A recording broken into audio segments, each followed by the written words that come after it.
Hello hi നമസ്കാരം. വിജയ് നായകനാവുന്ന ഏറ്റവും പുതിയ cinema got the greatest of all time. എന്തൊരു പേരിടലാണല്ലേ. എന്തായാലും ആ പേരിലുള്ള സിനിമ റിലീസിന് തയ്യാറെടുക്കുകയാണ്. ഇത് വിജയുടെ അവസാന സിനിമയായിരിക്കുമെന്നും ഇതിന് ശേഷം രാഷ്ട്രീയത്തിലാണ് അദ്ദേഹം കൂടുതൽ ഫോക്കസ് ചെയ്യുക എന്നൊക്കെ കേട്ടിട്ടുണ്ടായിരുന്നു. അതങ്ങനെ സംഭവിക്കരുതേ എന്നുള്ള ഒരു ആഗ്രഹം ഞാൻ ഈ വീഡിയോയിലും പ്രകടിപ്പിക്കുകയാണ്. എന്തായാലും നമുക്ക് ഗോട്ട് എന്ന് പറയുന്ന സിനിമയുടെ ട്രെയിലർ ഡീകോഡിങ്ങിലേക്ക് കടക്കാം. ഒരു മുന്നറിയിപ്പ് എന്താണെന്ന് വെച്ച് കഴിഞ്ഞാൽ ഇതിൽ പറയുന്നതെല്ലാം കറക്റ്റായിട്ട് സംഭവിക്കും എന്നൊന്നും ഞാൻ പറയുന്നില്ല. ചിലപ്പോൾ ഒരു 10% ശരിയാവും, ചിലപ്പോൾ ഒരു 20%, ചിലപ്പോൾ 50, ചിലപ്പോൾ 80, ചിലപ്പോൾ ഞാൻ പറയാൻ പോകുന്നതായിരിക്കും സിനിമയുടെ കഥ എന്ന് തന്നെ പറയുന്നത്. അപ്പോൾ അതുകൊണ്ട് അങ്ങനെ ഒരു സ്പോയിലർ വേണ്ട എന്നാഗ്രഹമുള്ള ഒരാളാണെങ്കിൽ ഈ വീഡിയോ സ്കിപ്പ് ചെയ്യുക. അല്ലാതെ വീഡിയോയുടെ താഴെ വന്നിട്ട് ഇതിൻ്റെ പേര് ട്രെയിലർ ഡീകോഡിംഗ് ആണ്, ഡീകോഡിംഗ് വീഡിയോയുടെ താഴെ വന്നിട്ട് ഇങ്ങനെ കഥയൊന്നും വിളിച്ച് പറയലടാ എന്ന് പറഞ്ഞ് കമൻറ്റ് ചെയ്തിട്ട് കാര്യമില്ല. കോണ്ടൻറ്റ് എന്താണെന്ന് മനസ്സിലാക്കി കൺസ്യൂം ചെയ്യുക എന്നുള്ളത് കൺസ്യൂമറിൻ്റെ ഒരു ഉത്തരവാദിത്തമാണ്.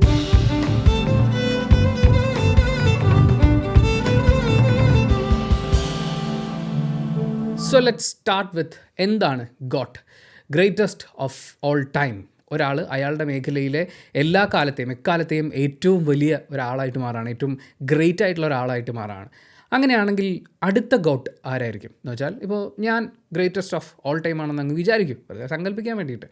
അപ്പോൾ അടുത്ത ഗ്രേറ്റസ്റ്റ് ഓഫ് ഓൾ ടൈം ആ ഒരു വിശേഷണത്തിന് അർഹനായിട്ടുള്ള ആൾ അത് എൻ്റെ മകനായിരിക്കുമോ, അതോ എൻ്റെ തന്നെ DNA ഒക്കെ വെച്ച് നമ്മൾ ക്ലോൺ ചെയ്തെടുക്കുന്ന ഒരാളായിരിക്കും, അതോ മകനും അല്ല ക്ലോണും അല്ല ഞാൻ തന്നെ ആയിരിക്കും എന്നാണോ? ഈ ചോദ്യം മുന്നിൽ വെച്ചുകൊണ്ട് നമുക്ക് ഈ സിനിമയുടെ ആദ്യമായി പുറത്തു വന്ന ഒരു വീഡിയോ ക്ലിപ്പ്, ബർത്ത്ഡേ ഷോട്ട്സ്, വിജയുടെ പിറന്നാളുമായിട്ട് ബന്ധപ്പെട്ട് അവർ പുറത്തിറക്കിയിട്ടുള്ള ഷോട്ടുകൾ, അതിൽ ആദ്യം നമ്മൾ കാണുന്ന ഒരു വീഡിയോ കഷ്ണം എന്ന് പറയുന്നത്, അല്ലെങ്കിൽ ഒരു ചെറിയ ക്ലിപ്പ് എന്ന് പറയുന്നത് ബാങ്കോക്ക് സിറ്റിയുടെ ഒരു വിഷ്വലാണ്. അത് കഴിഞ്ഞ് നമ്മൾ കാണുന്നത് മോസ്കോ ആണ്. ആ ബൈക്ക് റൈഡിങ് ഷോട്ടുകളൊക്കെ നമ്മൾ കാണുന്നത്, അല്ലെങ്കിൽ ആ ചേസ് സീനുകൾ കാണുന്നത് മോസ്കോയിൽ വെച്ച് നടക്കുന്നതാണ്. കാറും ബൈക്കും ഒക്കെ നമ്മുടെ രണ്ട് വിജയമാരുടെയും പുറകെ പോകുന്നുണ്ട്. അതിലൊരാൾ അച്ഛനും മറ്റേയാൾ മകനുമാണ്. അത് നമുക്ക് ഉറപ്പിച്ച് പറയാൻ പറ്റുന്നത് ട്രെയിലറിൽ അച്ഛൻ നിങ്ങൾ ഡേഞ്ചറിലാണ് എന്ന് മകൻ പറയുന്ന ഡയലോഗ് ഉള്ളതുകൊണ്ടാണ്. അപ്പോൾ അവർ രണ്ടുപേരെയും ആരോ തുരത്തുകയാണ്. മോസ്കോയിലെ വളരെ ഫേമസ് ആയിട്ടുള്ള ബുലോഷ്നയ എന്ന് പറയുന്ന റെസ്റ്റോറൻറ്റിൻ്റെ ഒരു വിഷ്വലൊക്കെ നമ്മൾ കാണുന്നുണ്ട്. അതിൻ്റെ മുമ്പിൽ വെച്ചിട്ടാണ് അവർ ആ ബൈക്ക് കറക്കി വരുന്നത്. അച്ഛൻ്റെ മുഖത്ത് കണ്ണടയുണ്ട്, മകൻ്റെ മുഖത്ത് കണ്ണടയില്ല.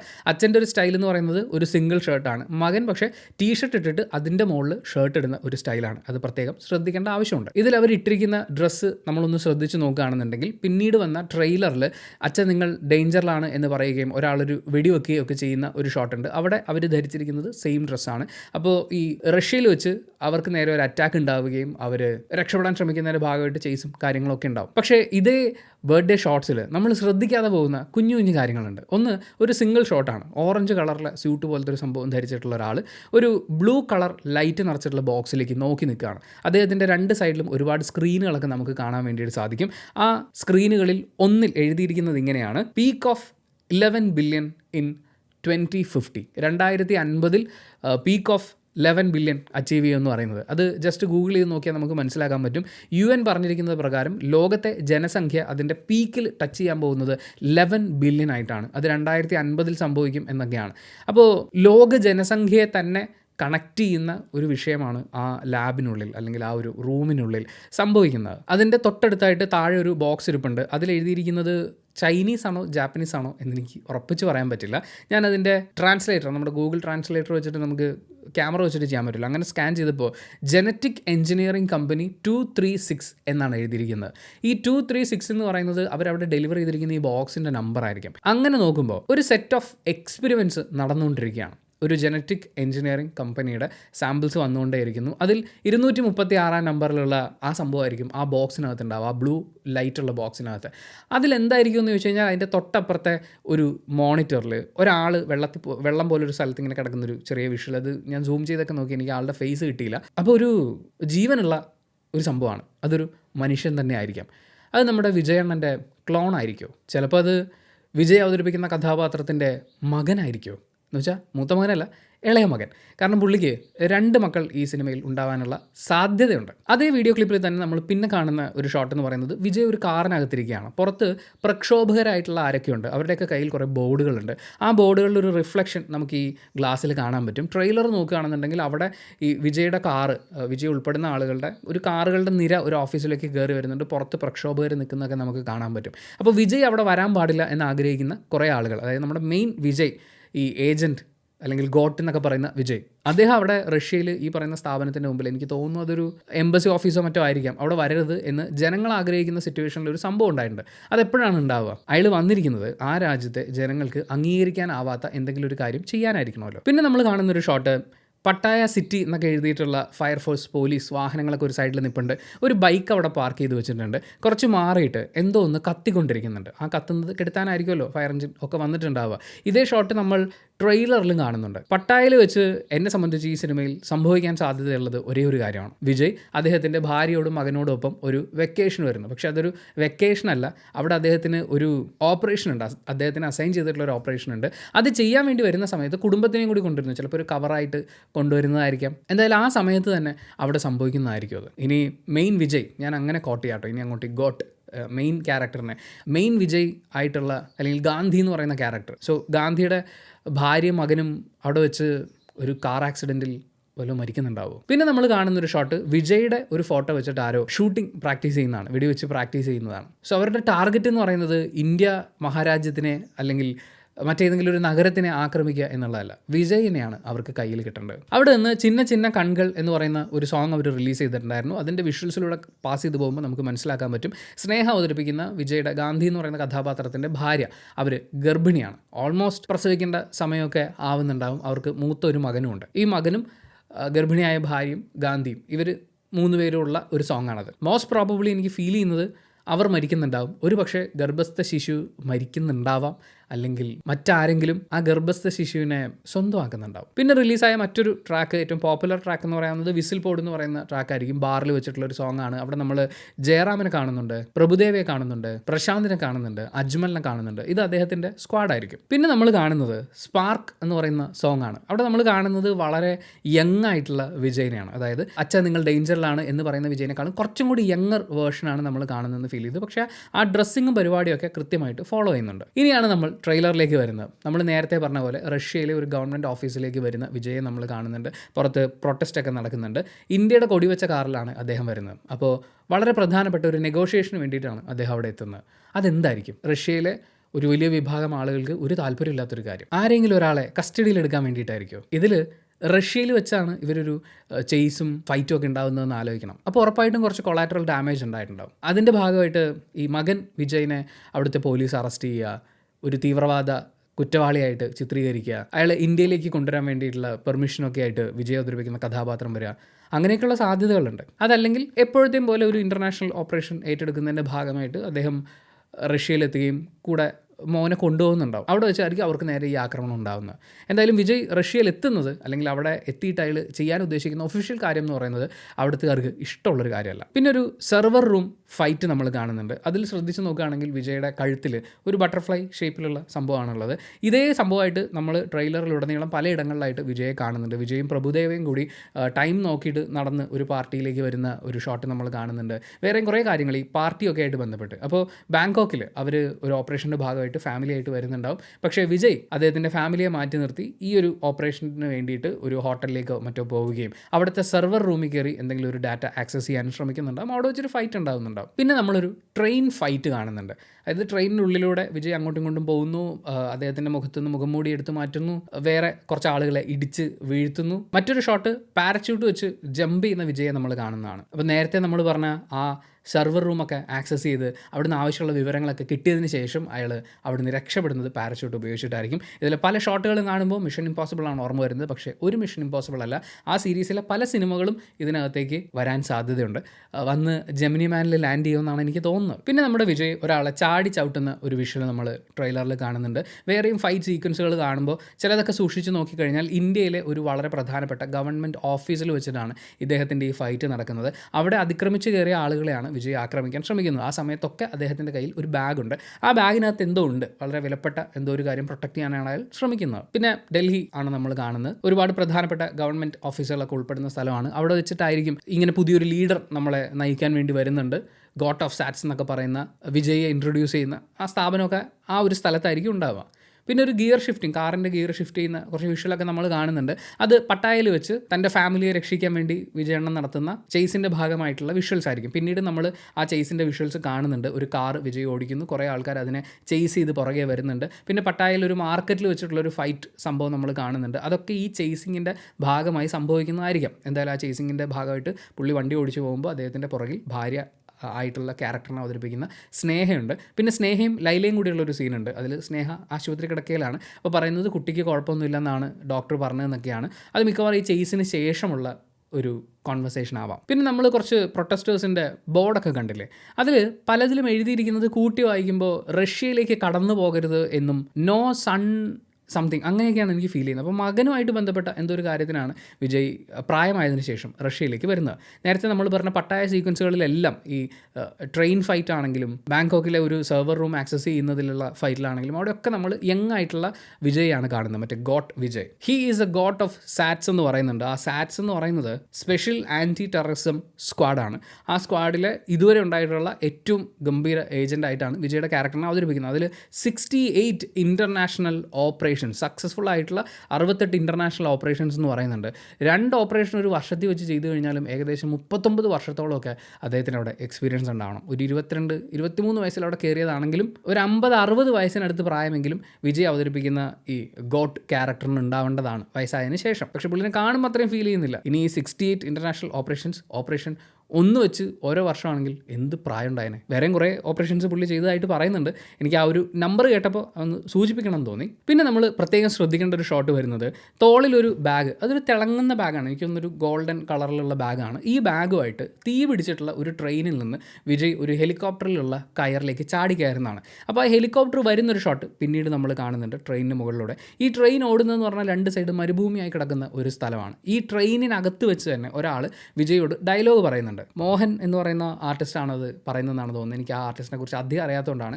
അപ്പോൾ അദ്ദേഹം പറയുന്നുണ്ട്, ഗാന്ധി വേഷം കെട്ടി കുറേ ആൾക്കാർ വരുന്നത് കണ്ടിട്ടുണ്ട്, പക്ഷേ ഗാന്ധിയെ വേഷം കെട്ടി കാണുന്നത് ആദ്യമായിട്ടാണെന്ന്. ആ ഡയലോഗ് പറയുന്നത് ഒരു ട്രെയിനിൻ്റെ ക്യാബിനിൽ വെച്ചിട്ടാണ്. കാരണം അവിടെ തോക്കുമായിട്ട് നിൽക്കുന്ന ഒരാളുടെ ഇപ്പുറത്തെ സൈഡിൽ ഈ ട്രെയിൻ മൂവ് ചെയ്യുന്നതിൻ്റെ ഭാഗമായിട്ടുള്ള ഈ മണ്ണുകൾ ഇങ്ങനെ വളരെ ഫാസ്റ്റായിട്ട് മൂവ് ചെയ്യുന്നൊരു കാര്യം നമുക്ക് കാണാൻ വേണ്ടിയിട്ട് പറ്റും. അപ്പോൾ ആ ട്രെയിനിനകത്ത് വെച്ച് വിജയ് ഇയാളാൽ, ഈ വില്ലനാൽ ആക്രമിക്കപ്പെടുന്നുണ്ട്. തൊട്ടടുത്തൊരു ഷോട്ടിൽ ഇദ്ദേഹം ഞാൻ അനുഭവിച്ചത് ഗാന്ധിയെ ഞാൻ അനുഭവിപ്പിക്കും എന്ന് പറയുന്നൊരു കാര്യമുണ്ട്. അപ്പോൾ പുള്ളി കമിഴ്ന്ന് കിടക്കുമ്പോൾ അത് ഒരുപാട് ബ്രൗൺ കളറിലുള്ള മണ്ണുള്ള ഒരു സ്ഥലമാണ്. എന്തൊക്കെയോ കത്തി പൊട്ടിത്തെറിച്ച് അങ്ങനത്തെ ഒരു സ്ഥലമാണ്. മിക്കവാറും ഇതെല്ലാം കണ്ടിന്യൂസ് ആയിട്ടുള്ളൊരു കാര്യമാണ്. ഹെലികോപ്റ്ററിൽ അവിടെ വന്ന് ലാൻഡ് ചെയ്യുന്ന വിജയ്, അല്ലെങ്കിൽ ആ ട്രെയിനിൽ അദ്ദേഹം നേരത്തെ കയറി പറ്റിയിട്ടുണ്ടാവും. എന്തായാലും ആ ട്രെയിനിൽ വെച്ച് പുള്ളിയെ ആളുകൾ പിടികൂടുകയും അല്ലെങ്കിൽ പിടികൊടുത്ത് പിന്നെ മെയിൻ വില്ലൻ ആരാണ് എന്ന് കണ്ടെത്തി അവിടുന്ന് ആവശ്യമുള്ളൊരു കാര്യവുമായി അവിടുന്ന് ആ ട്രെയിനിൽ നിന്ന് അദ്ദേഹം രക്ഷപ്പെടുമ്പോഴേക്കും ട്രെയിൻ നശിപ്പിക്കുന്ന ഒരു സിറ്റുവേഷനിലേക്ക് അത് എത്തിയിട്ടുണ്ടാവും. അപ്പോൾ ഇയാൾക്ക് ഓട്ടോമാറ്റിക്കലി ഒരുപാട് നഷ്ടം ഉണ്ടായിട്ടുണ്ടാവുമല്ലോ. ചിലപ്പോൾ ഒരു പക്ഷേ ഈ വില്ലൻ്റെ ഫാമിലിയും ആ ട്രെയിനിൽ ഉണ്ടായിരുന്നെങ്കിൽ അയാൾക്ക് ആ കുടുംബത്തിന് നഷ്ടപ്പെട്ടിട്ടുണ്ടാകും. അതിൻ്റെ ഒരു പ്രതികാരവും കൂടി വിജയ് അവതരിപ്പിക്കുന്ന കഥാപാത്രത്തിനോട് ഉണ്ടാവാം. ഞാനൊരു ടിപ്പിക്കൽ തമിഴ് സിനിമ ക്ലീഷേഡ് സാധനങ്ങളൊക്കെ വെച്ചുകൊണ്ടാണ് പറയുന്നത്. ഈ സിനിമ ഇങ്ങനെ ആവരുതെന്ന് ഞാൻ പ്രാർത്ഥിക്കാം. പിന്നെ നമ്മൾ ശ്രദ്ധിക്കേണ്ട ഒരു കാര്യം, ഒരു ഇൻട്രോഗേഷൻ റൂമിൽ വെച്ചിട്ട് ഈ യങ് വിജയ് ഇങ്ങനെ ഒരു പോലീസുകാരൻ്റെ അടുത്ത് ഇങ്ങനെ എത്തി നോക്കുന്ന ഒരു ഷോട്ടുണ്ട്. ഒരു ചുവന്ന ഷർട്ടാണ് ഇദ്ദേഹം ധരിച്ചിട്ടുള്ളത്. ആ സമയത്ത് നെറ്റിയിലൊരു ചെറിയ ഒരു അടി കൊണ്ടതിൻ്റെയോ പാടെന്തോ ഉണങ്ങി വരുന്നത് പോലെ, അതായത് ഒരു മുറിവോടെ ഉണ്ടായിരുന്നു, അതൊന്ന് ഉണങ്ങി ശരിയായി വരുന്നത് പോലെ നമുക്ക് ഫീൽ ചെയ്യും. പക്ഷേ ആ നോട്ടത്തിലുണ്ടല്ലോ, ഞാൻ ഇതിനെയൊക്കെ കടത്തി വെട്ടിയവനാടാ എന്ന് പറയുന്നൊരു ആറ്റിറ്റ്യൂഡുണ്ട്. പക്ഷേ ഇതിനോട് ചേർത്ത് വെക്കണം എന്നെനിക്ക് തോന്നുന്നൊരു ഷോട്ട് എവിടെയാണെന്ന് വെച്ച് കഴിഞ്ഞാൽ ട്രെയിലറിൻ്റെ കുറച്ചും കൂടി മുന്നിലേക്ക് ചെല്ലുമ്പോൾ ഒരു കോറിഡോറിൽ വെച്ചിട്ട് ഈ വയസ്സായിട്ടുള്ള വിജയ് ഉണ്ടല്ലോ, അദ്ദേഹം ഈ 2 സൈഡിലുള്ള ആൾക്കാരെ പേടിപ്പിച്ച് ഇങ്ങനെ നിർത്തുന്നുണ്ട്. കുറച്ച് ടൗണിലുള്ള ആൾക്കാരാണെന്ന് തോന്നുന്നു. നമ്മുടെ അരവിന്ദ്, യോഗി ബാബു അങ്ങനെയുള്ള ആൾക്കാരൊക്കെ ഉള്ളൊരു ടീം ഒരു സൈഡിൽ, ഇപ്പുറത്തെ സൈഡിൽ പ്രഭുദേവ നയിക്കുന്ന ഒരു ടീമാണെന്ന് തോന്നുന്നു. എനിക്ക് കൈയൊക്കെ കണ്ടപ്പോൾ അത് പ്രഭുദേവയായിട്ടാണ് ഫീൽ ചെയ്തത്. അപ്പോൾ പ്രഭുദേവയും ടീമും ഒക്കെ ഇപ്പുറത്തെ സൈഡിൽ നിൽപ്പുണ്ട്. അല്ലെങ്കിൽ ഒഫീഷ്യലായിട്ടുള്ള ആളുകൾ ഇവിടെയുണ്ട്, കുറച്ച് അങ്ങനെ അല്ലാത്ത ആൾക്കാർ ഇപ്പുറത്തെ സൈഡിലുണ്ട്. അപ്പോൾ വിജയ് ഇങ്ങനെ 2 പേരെയും പേടിപ്പിച്ച് നിർത്തുകയാണ്. പക്ഷേ അദ്ദേഹത്തിൻ്റെ പുറകിൽ ഇതേ കളറിലുള്ള ഷർട്ട് ഇട്ടിട്ടുള്ള വിജയിനെ, യങ് വിജയിനെ നമുക്ക് കാണാൻ വേണ്ടിയിട്ട് പറ്റും. അപ്പോൾ ഈ ഇൻട്രോഗേഷൻ റൂമിൽ നിന്ന് വിജയ് അവതരിപ്പിക്കുന്ന കഥാപാത്രം മകനെ രക്ഷപ്പെടുത്തിക്കൊണ്ട് വരുന്നതായിരിക്കുമോ? അതല്ലെങ്കിൽ അങ്ങനെ ഒരു റൂമിലേക്ക്, അങ്ങനെ ഒരു ഡിസ്കഷൻ നടക്കുന്നൊരു സ്ഥലത്തേക്ക് വിജയ് തന്നെ ഈ യങ് വിജയനെ കൊണ്ടുവരുന്നതായിരിക്കും. എനിക്ക് ആദ്യം പറഞ്ഞ സാധ്യതയാണുള്ളത്. അങ്ങനെയാണെങ്കിൽ എന്തിനാണ് അയാൾ അങ്ങനെ ചെയ്യേണ്ടത്?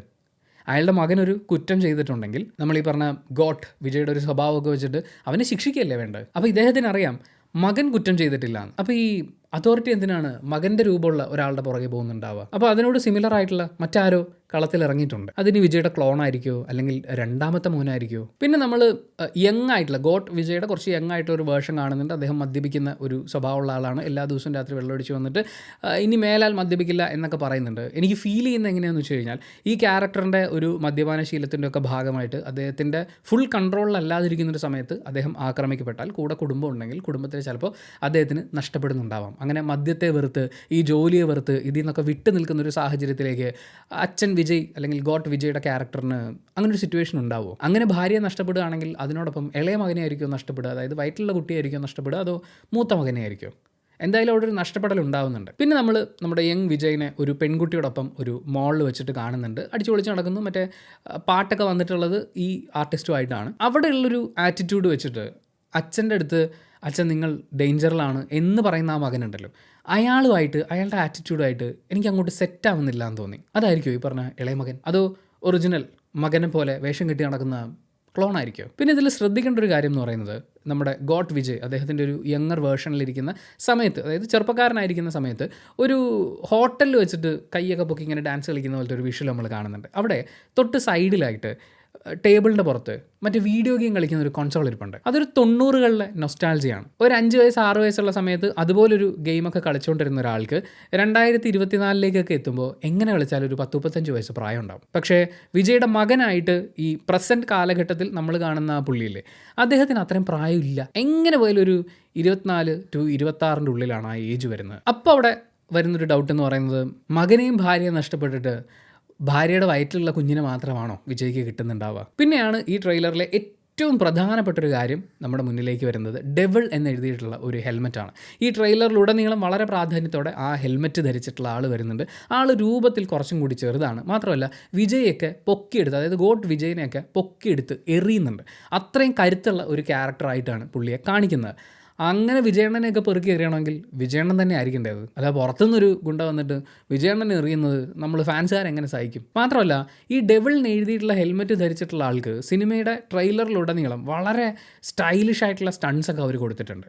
ഇദ്ദേഹത്തിന് ആദ്യം നമ്മൾ കാണുമ്പോൾ കാറിനകത്തേക്ക് ഒരു ഗ്രനേഡ് ഇട്ടിട്ട് പുള്ളി ബൈക്ക് ഓടിച്ച് പോവുകയാണ്. ആ സമയത്ത് ഈ കാറ് പൊട്ടിത്തെറിക്കുന്നുണ്ട്. പക്ഷേ കാറ് പൊട്ടിത്തെറിക്കുന്നതിന് മുമ്പ് ആ നമ്പർ നോക്കി പ്ലേസ് ഐഡൻറ്റിഫൈ ചെയ്യാം എന്ന് വിചാരിച്ച് ഞാൻ നോക്കിയപ്പോൾ ഈ പൊട്ടിത്തെറിക്കാൻ ഉപയോഗിച്ചിരിക്കുന്ന കാറ് വളരെ പഴകി ദ്രവിച്ച് തുരുമ്പിച്ച ഒരു കാറാണെന്നുള്ളത് കാണാൻ പറ്റുന്നുണ്ട്. ആ ഒരു സിംഗിൾ ഫ്രെയിം ഒന്ന് കട്ട് ചെയ്ത് മാറ്റാമായിരുന്നു. അത് VFX ഒക്കെ ചെയ്യുമ്പോൾ എല്ലാ സിനിമാക്കാരും ഉപയോഗിക്കുന്ന കാര്യം തന്നെയാണ്. ഫ്രഷ് കാറൊന്നും എടുത്തിട്ട് കത്തിക്കില്ല. വർക്ക്ഷോപ്പിൽ നിന്ന് ആരും ഏറ്റെടുക്കാനില്ലാത്ത ഒരു ബോഡി കൊണ്ടുവന്നിട്ടിട്ട് അതിന് തീ കൊടുക്കുകയാണ് ചെയ്യുക. പക്ഷെ അത് കുറച്ചും കൂടി ശ്രദ്ധിച്ച് കട്ട് ചെയ്യാമായിരുന്നു എന്ന് എനിക്കും തോന്നി. അതിൻ്റെ തൊട്ടടുത്ത ഷോട്ടായിട്ടാണ് കത്തിക്കരിഞ്ഞ ഒരു സ്ഥലത്തു നിന്നൊരു കൈ ഇങ്ങനെ പൊങ്ങുന്നത് നമ്മൾ കാണുന്നത്. അത് മിക്കവാറും നേരത്തെ നമ്മൾ പറഞ്ഞില്ലേ, ബാങ്കോക്കിലൊരു തീ കത്തിയ ഒരു സംഭവം, ഫയർഫോഴ്സുകാരൊക്കെ വന്ന് നിൽക്കുന്ന അവിടെ നിന്ന് ഒരാൾ കൈവെക്കുന്നതായിരിക്കാം. അതല്ലെങ്കിൽ ആ ട്രെയിൻ കത്തുന്നതിന് ശേഷം സംഭവിക്കുന്നതായിരിക്കാം. എനിക്ക് ആദ്യം പറഞ്ഞ പോലെ ബാങ്കോക്കിലേക്കാണ് ഫീൽ ചെയ്യുന്നത്. ഒരുപക്ഷെ സ്നേഹയുടെ ക്യാരക്ടറായിരിക്കാം, അതല്ലെങ്കിൽ വില്ലൻ്റെ റിലേറ്റീവോ അങ്ങനെ എന്തെങ്കിലും ആവും. അതും അല്ലെങ്കിൽ പ്രഭുദേവയോ അങ്ങനെ ഏതെങ്കിലുമൊക്കെ ഒരു ക്യാരക്ടർ, ആ സ്ക്വാഡിലുള്ള ഏതെങ്കിലും ഒരു ക്യാരക്ടർ ഈ സിനിമയിൽ മരിച്ചു പോവുകയും അതിൻ്റെ ഭാഗമായിട്ടുള്ള വിജയ് അവതരിപ്പിക്കുന്ന ക്യാരക്ടറിൻ്റെ ഒരു ഇമോഷണൽ പ്രകടനവും അതൊക്കെ സിനിമയിൽ വരേണ്ടതാണ്. മാത്രമല്ല ഈ ഗോട്ട് ഓഫ് സാറ്റ്സ് എന്നൊക്കെ പറഞ്ഞിട്ട് വരുമ്പോൾ ആ പുള്ളിക്കൊരു ഫുൾ എനർജി ഇല്ല. കാരണം അയാൾ കുറേ കാലം ഇതിൽ നിന്ന് മാറി നിന്നാണ്. അങ്ങനെ മാറി നിൽക്കാൻ മാത്രം അയാളെ ഡിപ്രസ് ചെയ്യിക്കുന്ന കാര്യങ്ങൾ അയാളുടെ ജീവിതത്തിൽ സംഭവിച്ചിട്ടുണ്ട്. പിന്നെ ഞാൻ പ്രത്യേകം ശ്രദ്ധിച്ചൊരു സീൻ എന്ന് പറയുന്നത്, അച്ഛൻ നിങ്ങൾ അപകടത്തിലാണ് എന്ന് യങ് വിജയ് അച്ഛൻ വിജയോട്, ഗോഡ് വിജയോട് പറയുന്ന സമയത്ത് ഒരാൾ വെടിവെക്കുന്നുണ്ട്. ആ വെടിവെക്കുന്ന ആളുടെ താടിയൊക്കെ അത്യാവശ്യം നരച്ചിട്ടുള്ളതാണ്. അപ്പോൾ കുറച്ച് പ്രായമുള്ള ഒരാളാവാനാണ് സാധ്യത. മാത്രമല്ല ഈ വെടി പൊട്ടുന്ന സമയത്ത് ആ വെടിയുണ്ട വന്ന് കൊള്ളുന്നതായിട്ട് അവർ ആ ഗ്രില്ലിൽ ഒരു ഹോളൊക്കെ ക്രിയേറ്റ് ചെയ്യുന്നുണ്ട്. അതൊക്കെ VFXൽ എനിക്ക് ഇഷ്ടപ്പെട്ട പരിപാടിയാണ്. പക്ഷേ ഞാൻ ശ്രദ്ധിച്ചൊരു കാര്യം എന്ന് പറഞ്ഞാൽ അച്ഛനും മോനും ഒരുപോലെയാണ് ഞെട്ടുന്നത്. അതായത് വിജയുടെ ഒരു സ്ഥിരം ഞെട്ടൽ പാറ്റേൺ ഉണ്ടല്ലോ, 2 കൈ എടുത്തിട്ട് അയ്യോ എന്ന് പറയുന്നൊരു സാധനം, അത് തന്നെയാണ് അച്ഛൻ ക്യാരക്ടറും മോൻ ക്യാരക്ടറും ചെയ്തിട്ടുള്ളത്. അങ്ങനെ സംഭവിക്കാമല്ലേ? പിന്നെ നമ്മൾ ട്രെയിലറിൽ നേരത്തെ പറഞ്ഞ ഡെവിൾ ഹെൽമെറ്റ് ധരിച്ചിട്ടുള്ള ആൾ വിജയെ പൊക്കിയെടുത്ത് അടിക്കുന്നതും ഒക്കെ നമുക്ക് കാണാം. അത് കഴിഞ്ഞിട്ട് ഈ ഡെവിൾ ഹെൽമെറ്റ് വെച്ചിട്ടുള്ള ആൾ വളരെ ഈസി ആയിട്ട് നടന്നു പോകുമ്പോഴാണ് വിജയുടെ ക്യാരക്ടർ മറ്റേ സാധനത്തിലൊക്കെ തൂങ്ങി വന്ന് ചവിട്ടുന്നത്.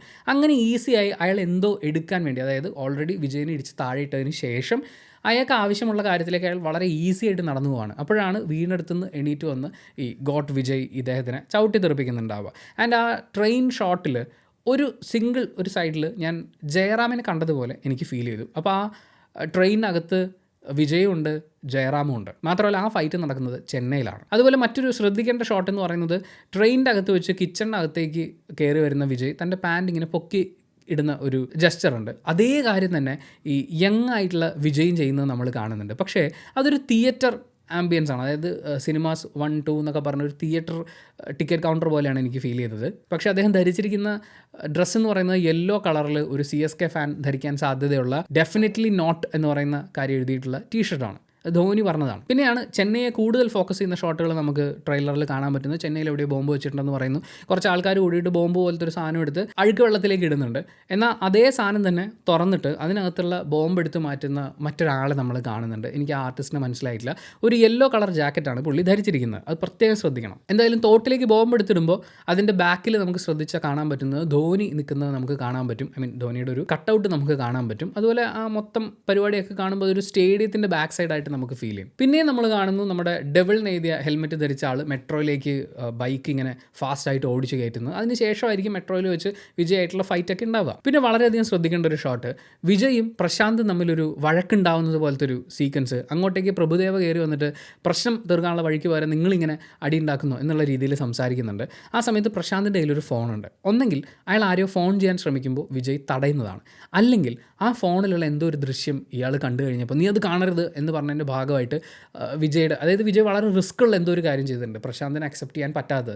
ഒരുപക്ഷെ സ്വന്തം മകനെ തന്നെ ഗുരുതി കൊടുക്കുന്ന കാര്യമായിരിക്കും വിജയുടെ ക്യാരക്ടർ ആലോചിച്ചിട്ടുണ്ടാവുക. അപ്പോൾ ഒരു കൂട്ടുകാരൻ എന്നുള്ള നിലയ്ക്ക് നീ എന്ത് പരിപാടി ഇടയിൽ കാണിച്ചു എന്ന് പറയുന്ന ഒരു എക്സ്പ്രഷനായിട്ട് എനിക്കത് ഫീൽ ചെയ്തു. അടുത്ത ട്രെയിലർ കാണുന്ന ഏറ്റവും പ്രധാനപ്പെട്ട ഒരു ഷോട്ട് എന്ന് പറയുന്നത് നമ്മുടെ വിജയുടെ മകൻ ക്യാരക്ടർ അല്ലെങ്കിൽ യങ്ങർ വേർഷൻ ഒരു തോക്ക് ഈ സൈഡിലും വയർലെസ് ഇപ്പോഴത്തെ കയ്യിലും പിടിച്ചിട്ട് അപ്പാന്ന് അലറി വിളിക്കുന്ന ഒരു ഷോട്ടാണ്. ആ സമയത്ത് പുള്ളിയുടെ നെറ്റിയിലൊരു മുറിവുണ്ട്. നേരത്തെ നമ്മൾ പറഞ്ഞു ഇൻട്രോഗേഷൻ റൂമിൽ വെച്ചിട്ട് ഈ യങ് വിജയനെ കാണുമ്പോൾ അദ്ദേഹത്തിൻ്റെ നെറ്റിയിലൊരു പാടുണ്ട് എന്നുള്ളത്. മിക്കവാറും ഈ ഒരു ചെന്നൈ സ്റ്റേഡിയം ഫൈറ്റും ഒക്കെ ആയിട്ട് ബന്ധപ്പെട്ട് സംഭവിച്ചതായിരിക്കാം. എന്തായാലും അങ്ങനെ അലറി പിടിക്കുമ്പോൾ അദ്ദേഹത്തിൻ്റെ ഡ്രസ്സ് എന്ന് പറയുന്നത് മഞ്ഞ കളറാണ്. മാത്രമല്ല ആ റൂം എന്ന് പറയുന്നത് ട്രെയിലറിൽ പിന്നെ നമുക്ക് കാണാൻ പറ്റും, ഒരു വെല്ലുവിളി സ്വരത്തിൽ ചോദിക്കുന്നുണ്ട്, do you think you can stop me എന്ന് ചോദിക്കുമ്പോൾ ബാക്ക്ഗ്രൗണ്ടിൽ ഒരുപാട് CCTV ഫുട്ടേജ് നമുക്ക് കാണാൻ പറ്റും. മിക്കവാറും അത് ഈ മാച്ച് നടക്കുന്ന സ്റ്റേഡിയത്തിനകത്തായിരിക്കും. ഇദ്ദേഹത്തിൻ്റെ മുമ്പിൽ ഒരു ലാപ്ടോപ്പ് ഇരിപ്പുണ്ട്. അത് ബോംബ് പൊട്ടിക്കാൻ വേണ്ടിയിട്ടുള്ള കാര്യങ്ങളടങ്ങുന്ന ഒരു ലാപ്ടോപ്പ് ആയിരിക്കാം. അച്ഛൻ ചെന്നൈയിലുള്ള ആൾക്കാരെയൊക്കെ രക്ഷിക്കാൻ നോക്കുമ്പോൾ മകൻ അവരെയൊക്കെ കൊല്ലാൻ നോക്കുകയാണ്. പക്ഷേ ഇതിനിടയ്ക്ക് വളരെ ഇമ്പോർട്ടൻ്റ് ആയിട്ടുള്ള 2 ഷോട്ടുകൾ നമ്മൾ കാണുന്നുണ്ട്.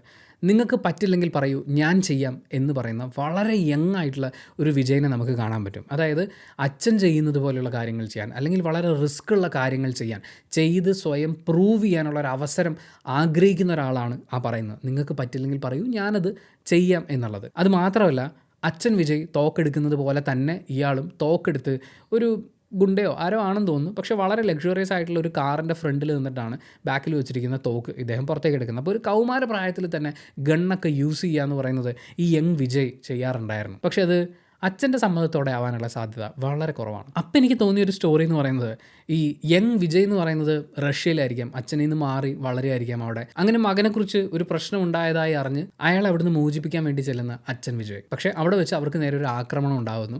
അതിൻ്റെ ഭാഗമായിട്ട് അവരവിടുന്ന് രക്ഷപ്പെടാൻ ശ്രമിക്കുന്നു. ആ സമയത്തായിരിക്കും അച്ഛൻ ബൈക്ക് ഓടിച്ച് മകൻ ബാക്കി പുറകെ വരുന്നവരെയൊക്കെ വെടിവെച്ച് കൊല്ലാനും ഒക്കെ ശ്രമിക്കുന്നുണ്ടാവുക. അവിടെ നിന്ന് നാട്ടിലേക്ക് വന്നു കഴിയുമ്പോഴായിരിക്കും ഈ മകൻ്റെ ഉള്ളിലുള്ള കുറ്റവാസന അച്ഛൻ അറിയുന്നുണ്ടാവുക. അച്ഛൻ ഒരു ഗോട്ടാണ് ഈ എല്ലാ കാര്യങ്ങളും.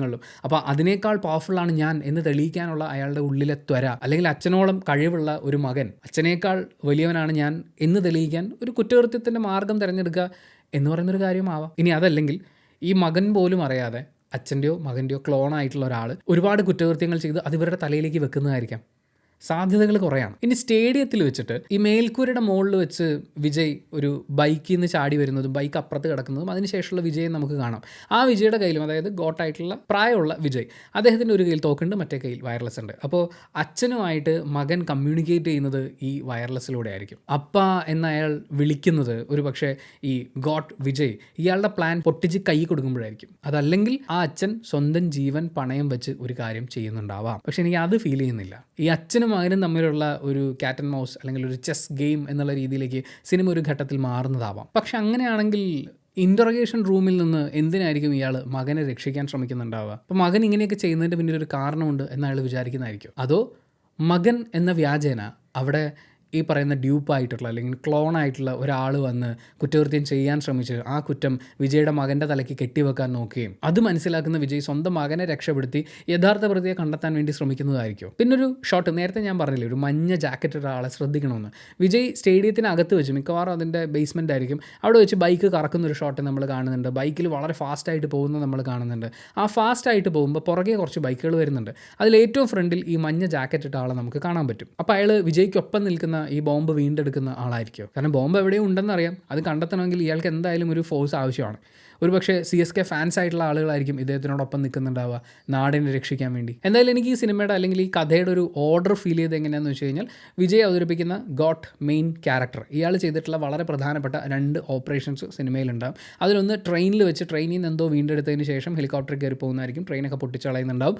2 ബാങ്കോക്കിൽ വെച്ചൊരു മിഷൻ്റെ ഭാഗമായിട്ട് പോകുന്ന അതിൻ്റെ ചേസും കാര്യങ്ങളൊക്കെയാണ്. ആ സമയത്ത് അയാൾക്ക് ഭാര്യയും ഗർഭിണിയായ ഒരു ഭാര്യയും മകനും ഉണ്ടാവും. ഈ 2 പരിപാടികൾ കഴിഞ്ഞ് പിന്നീട് കുറച്ച് നാളത്തെ ഒരു ഇടവേളയ്ക്ക് ശേഷം, അങ്ങനെ ഇടവേള വരണമെങ്കിൽ അയാളുടെ ജീവിതത്തിൽ ഒരു നഷ്ടം ഉണ്ടായിട്ടുണ്ടാവണമല്ലോ. അതുകൊണ്ടാണ് ഗർഭിണിയായ ഭാര്യ ഒരു പക്ഷേ മരിക്കുന്നുണ്ടാവും, അല്ലെങ്കിൽ ഭാര്യയും മൂത്ത മകനും മരിക്കുകയും ഇളയ മകൻ അയാളുടെ കയ്യിലേക്ക് വരികയും ചെയ്യുന്നതായിരിക്കാം. കാരണം ഇളയ മകൻ അല്ലെങ്കിൽ മൂത്ത മകൻ ഈ പ്രായം പോരാ. എന്തായാലും അങ്ങനെ ഒരു ഇടവേളയ്ക്ക് ശേഷം അയാൾ മുന്നോട്ട് വരുമ്പോൾ, അല്ലെങ്കിൽ അയാൾ വന്നേ പറ്റൂ എന്നൊരു സിറ്റുവേഷൻ ഉണ്ടാകുമ്പോൾ, അവിടെ ഈ മകൻ അച്ഛൻ പോലും അറിയാത്തൊരു വലിയ കുറ്റവാളിയായിട്ട് മാറുന്നതാവാം. അതല്ലെങ്കിൽ അയാളുടെ ക്ലോൺ ലോകം മുഴുവൻ ഒരു പ്രശ്നമായി മാറുന്നതാവാം. എന്തായാലും ഈ സിനിമയിലൂടെ അദ്ദേഹം ലോകത്തെ തന്നെ ബാധിക്കാവുന്ന ഒരു വലിയ പ്രശ്നത്തിനുള്ള സൊല്യൂഷൻ ആയിരിക്കും, ഒരു ലോകരക്ഷകനായിട്ടായിരിക്കും മാറുക എന്നാണ് സിനിമയുടെ ട്രെയിലർ കണ്ടപ്പോൾ എനിക്ക് ഫീൽ ചെയ്തത്. എനിക്ക് തോന്നിയ സാധ്യതകൾ ഇതൊക്കെയാണ്. മക്കളിൽ ആരെങ്കിലും ഒരാൾ, അല്ലെങ്കിൽ തനിക്കൊപ്പം ജീവനോടെ ബാക്കിയുള്ളൊരു മകൻ, അതുമല്ലെങ്കിൽ ഒരു ക്ലോൺ. ഇനി ഞാൻ ആദ്യം ചോദിച്ച ചോദ്യം ഒന്നുകൂടി ചോദിക്കുകയാണ്. ഗോട്ടായിട്ടുള്ള the greatest of all time ആയിട്ടുള്ള ഒരാൾ, അയാളുടെ മുന്നിലേക്ക് നമുക്കൊരു വലിയ പ്രശ്നമായിട്ട് എടുത്തു വെക്കാവുന്നത് എന്താണ്? ആ ഗോട്ട് ലെവലിൽ തന്നെ നിൽക്കുന്ന ഒരു വില്ലനല്ലേ? ആ വില്ലനെ നമുക്ക് എങ്ങനെ ഉണ്ടാക്കാൻ പറ്റും? അയാളുടെ മകനായിരിക്കുമോ, അതോ അയാളുടെ തന്നെ ക്ലോൺ ആയിരിക്കുമോ? ഇനി ഇത് രണ്ടും അല്ലാത്ത എന്തെങ്കിലും ഒരു പോസിബിലിറ്റി ഉണ്ടോ? നിങ്ങളുടെ അഭിപ്രായം കമൻറ്റ് ബോക്സിൽ രേഖപ്പെടുത്തുക. And thank you so much for watching this video. Video ഇഷ്ടപ്പെട്ടാൽ ലൈക്ക് ചെയ്യുക, കമൻറ്റ് ചെയ്യുക, ഷെയർ ചെയ്യുക, സബ്സ്ക്രൈബ് ചെയ്യുന്ന കാര്യം പരിഗണിക്കുക.